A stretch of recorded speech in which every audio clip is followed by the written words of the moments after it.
السلام علیکم رحمۃ اللہ، کیسے ہیں آپ؟ امید کرتی ہوں آپ خیریت سے ہوں گے۔ اللہ تعالیٰ سے دعا کرتی ہوں اللہ تعالیٰ ہم سب کو خیر و عافیت سے رکھے اور ہمارے علم میں مزید اضافہ عطا فرمائے۔ آج ہم فصل نمبر 3 پڑھیں گے جس کا موضوع ہے علامات اسم اور علامات فعل۔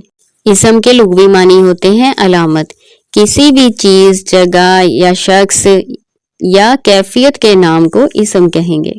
فصل نمبر 1 میں ہم پڑھ چکے ہیں کہ اسم وہ کلمہ ہے جس کے معنی بغیر دوسرے کلمہ کے ملائے معلوم ہو جائیں اور اس میں تینوں زمانوں میں سے یعنی ماضی، حال، مستقبل میں سے کوئی زمانہ نہ پایا جائے، جیسے راجل، علم، مفتاح، اور اس کی 4 قسمیں ہم نے پڑھی تھیں: اسم جامد، اسم مصدر اور اسم مشتق۔ پہلے اسم کی علامات دیکھیں۔ نمبر 1، شروع میں الف لام ہو، جیسے الحمد، یعنی الف لام لگا ہوا ہے الحمد کے ساتھ نا، تو یہ اسم کی علامت ہے۔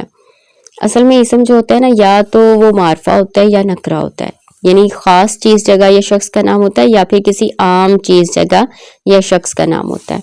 تو الف لام جو ہے نا، یہ خاص ہونے کی علامت ہے۔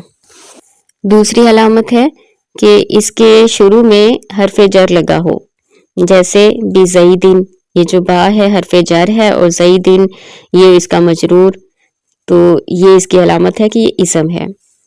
پھر اس کے آخر میں تنوین ہو، تنوین ہونے سے پتہ چلتا ہے کہ یہ اسم نکرہ ہے، جیسے زیدن، یا پھر مسند علیہ ہو، جیسے زیدن قائمن، یا پھر مضاف ہو، جیسے غلام زیدن، زید کا غلام، یا مصغر ہو، جیسے قریشن، رجیل۔ مصغر تصغیر کو کہتے ہیں، یعنی چھوٹائی جس میں بیان کی جاتی ہے نا، جیسے کرشن ہوتا ہے نا، بڑی چیز، بڑی مچھلی کو کہتے ہیں، قریشن چھوٹی، اس سے چھوٹی مچھلی کو کہیں گے۔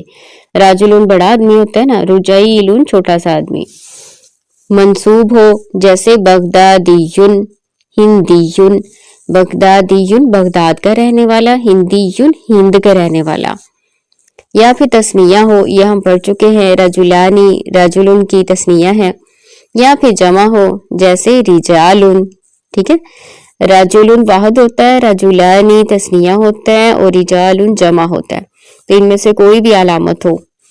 یا موصوف ہو، جیسے رجل کریم، عزت والا آدمی۔ موصوف وہ ہوتا ہے جس کی صفت بیان کی جا رہی ہوتی ہے، صفت مطلب خوبی۔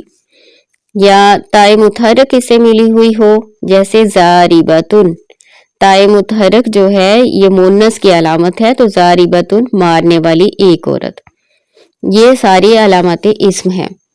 اب فائدہ دیکھیں، اس میں بتایا ہوا ہے کہ فعل تثنیہ یا جمع نہیں ہوتا، یعنی ابھی آپ نے جمع اور تثنیہ کے بارے میں پڑھا ہے نا، تو بتا رہے ہیں کہ فعل تثنیہ یا جمع نہیں ہوتا، اور فعل کے جو صیغے تثنیہ جمع کہلاتے ہیں وہ فاعل کے اعتبار سے ہوتے ہیں، جیسے فعل یفعلانی، فعل تثنیہ مذکر غائب کا صیغہ ہے، اور یفعلانی یہ تثنیہ مذکر غائب مضارع کا صیغہ ہے۔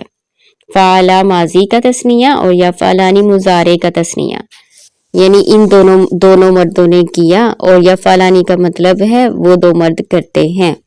اسی طرح سے فعلوا اور یفعلون ہے، فعلوا کا معنی ہے ان سب مردوں نے کیا، اور یفعلون کا مطلب ہے وہ سب مرد کرتے ہیں، یعنی فاعل کے اعتبار سے فعل آئے گا۔ بس یہ انہوں نے یہ بات یہاں پہ سمجھائی ہوئی ہے۔ آسان لفظوں میں آپ نے یاد رکھنا ہے کہ اسم کا مطلب ہوتا ہے نام، نام جو کہ کسی بھی چیز کا نام ہو، جگہ کا نام ہو، یا کسی شخص کا نام ہو، یا کسی بھی کیفیت کا نام ہو نا، تو اس کو ہم اسم کہیں گے۔